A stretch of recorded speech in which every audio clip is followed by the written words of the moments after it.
Hi Avery, happy Tuesday. So this week we're going to read another Level L book because I'm challenging your smart brain because I know you can do it. We're going to read Goldilocks and the Other Three Bears. And I'm sure you probably heard the story of Goldilocks. I'm sure Mommy has read it to you when you were little, or even now maybe you've read this story.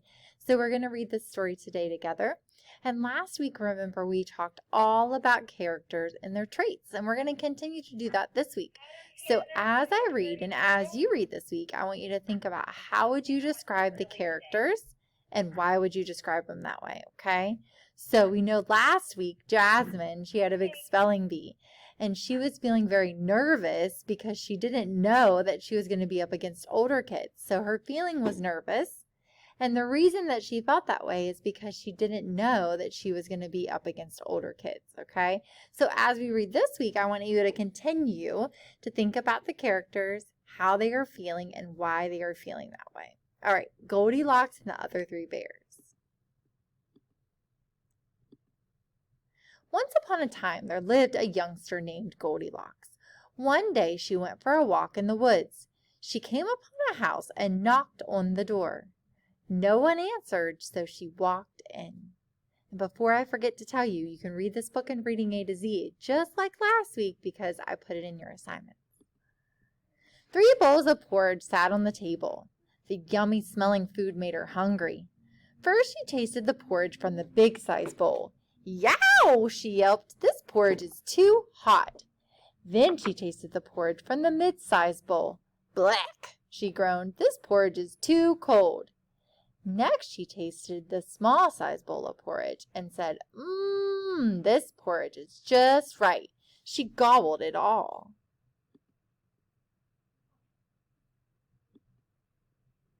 After eating the porridge, Goldilocks walked into the living room. She saw 3 chairs and decided to sit for a bit. First, she sat in the big-sized chair. She said, this chair is too big. Then she sat in the mid-sized chair. This chair is still too big, she said. Next, she sat in the small-sized chair and sighed a happy sigh. This chair is just right. But seconds later, crack! The chair broke. Oh, well, she yawned.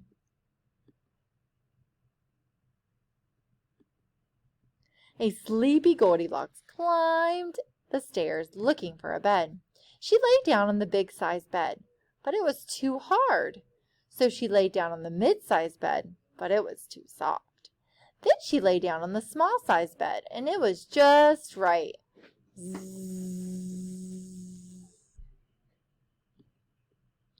While Goldilocks slept, the owners of the house returned from their walk. The 3 bears did not like what they saw. Someone's been eating my porridge, growled Big Papa Bear. Someone's been eating my porridge, sighed Mama Bear. Someone's been eating my porridge, cried Wee Baby Bear, and it's all gone. Next, hungry bears saw their chairs. Someone's been sitting in my chair, growled Papa Bear. Oh, someone's been sitting in my chair, sighed Mama Bear. Someone's been sitting in my chair, cried Wee Baby Bear, and it's broken. Then the hungry, angry bears marched upstairs. Someone's been sleeping in my bed, growled Big Papa Bear. Someone's been sleeping in my bed, sighed Mama Bear. Someone's been sleeping in my bed, cried Wee Baby Bear, and she's still there. Keep it down, whined Goldilocks. When she saw the 3 hungry, angry bears staring at her, she jumped out of bed. Help! She screamed, running all the way home. Goldilocks never again went to the home of the 3 bears.